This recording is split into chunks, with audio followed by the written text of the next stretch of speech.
Hey y'all, it's me Alex. Today we're going to talk about makeup packaging that I hate.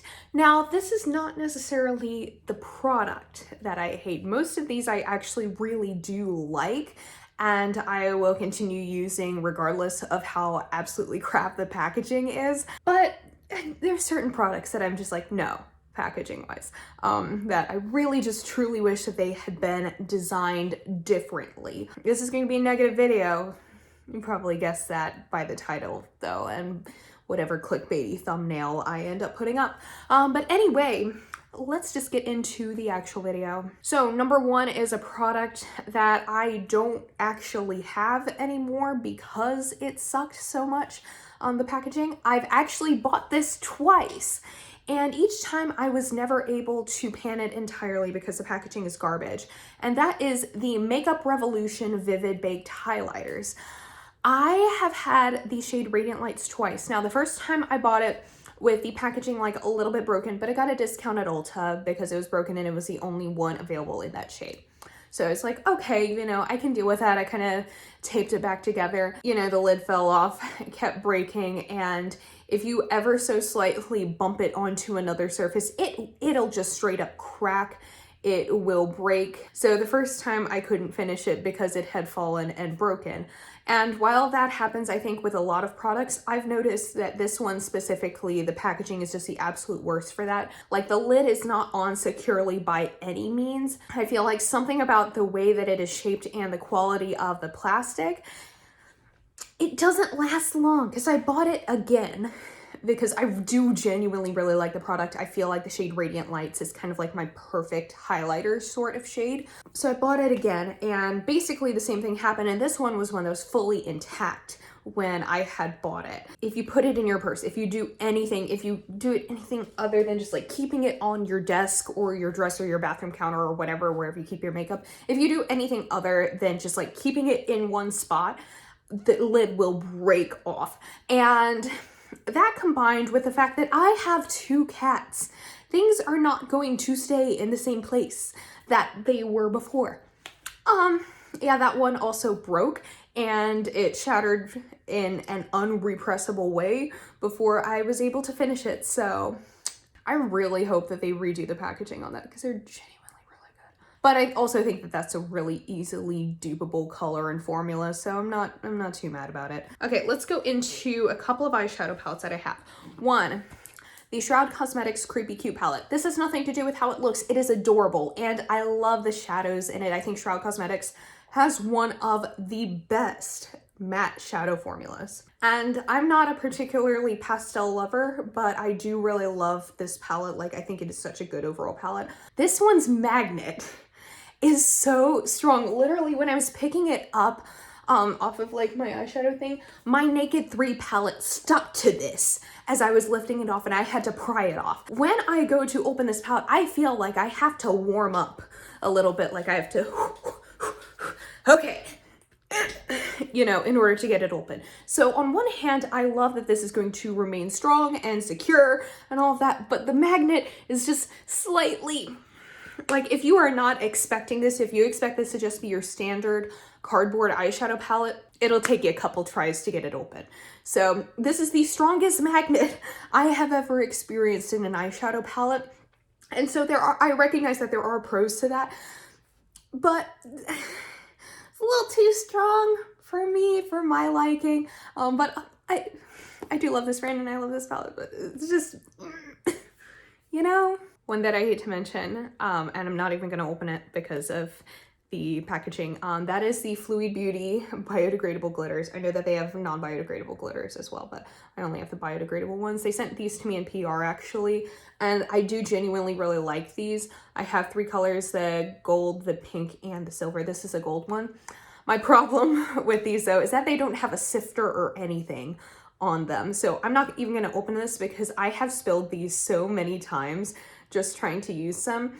And granted, I don't like the ones that are glitters that are really difficult to get out either. I think you can go too far in the other direction. But these, oh my God. I have had so many just like glitter accidents using these. So they're really good, and I love that they're biodegradable, and I really hope that they come out with more colors. But just here, I'm gonna take a risk here, kids. It's just straight up glitter. The glitter will fall out. I could easily just dump this on my floor right now and all of it would come out. And that's a little terrifying to me. A product that is actually a holy grail with packaging that I hate. The Milani Baked Blushes.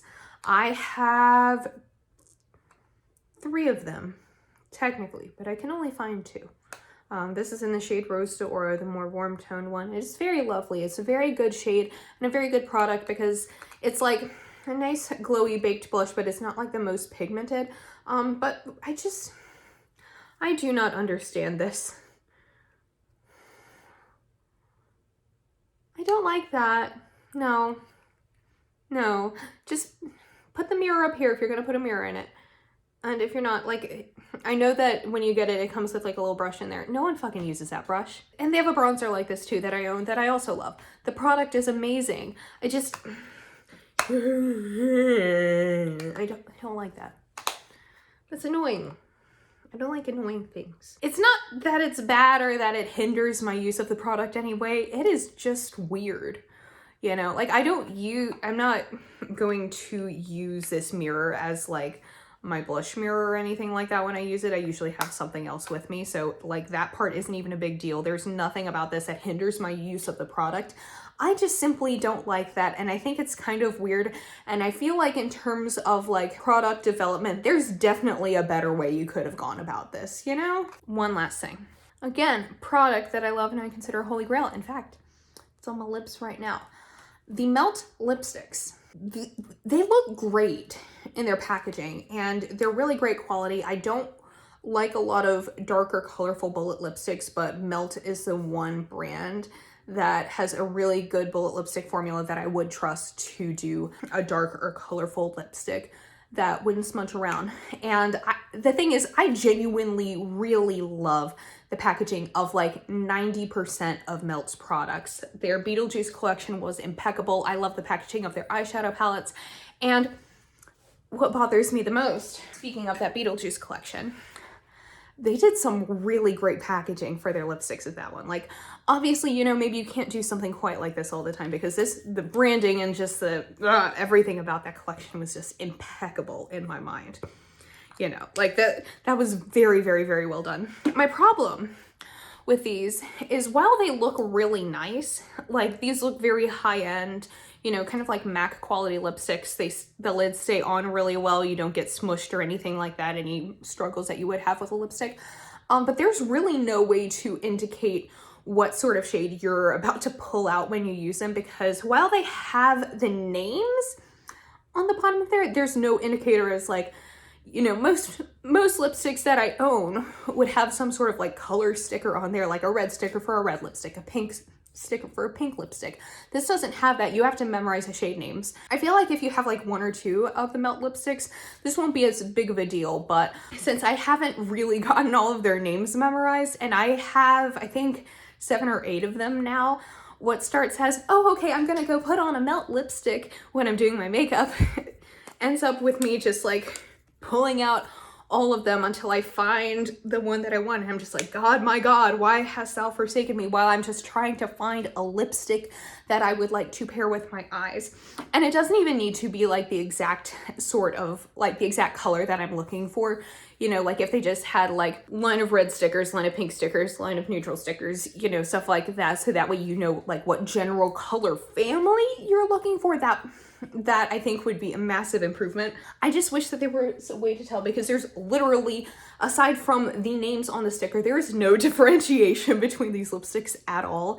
And maybe I just need to get to know my collection a little bit better and know every shade by name. I don't want to do that though. I'm lazy. I'm a fundamentally lazy person and I'm not going to actually do that. So instead I'm gonna sit on the internet and complain. Yay! So that is it for this video. Let me know down below what makeup packaging that you hate. I would love to know. This is a conversation that I would very much like to have with y'all. So thank you so much for watching. Thank you so much for watching me just like rant and rave and be obnoxious about like makeup packaging that I hate, because I have opinions.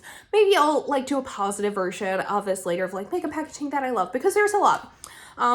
Basically the entire rest of Melt's line. Sorry, I'm a little bitter.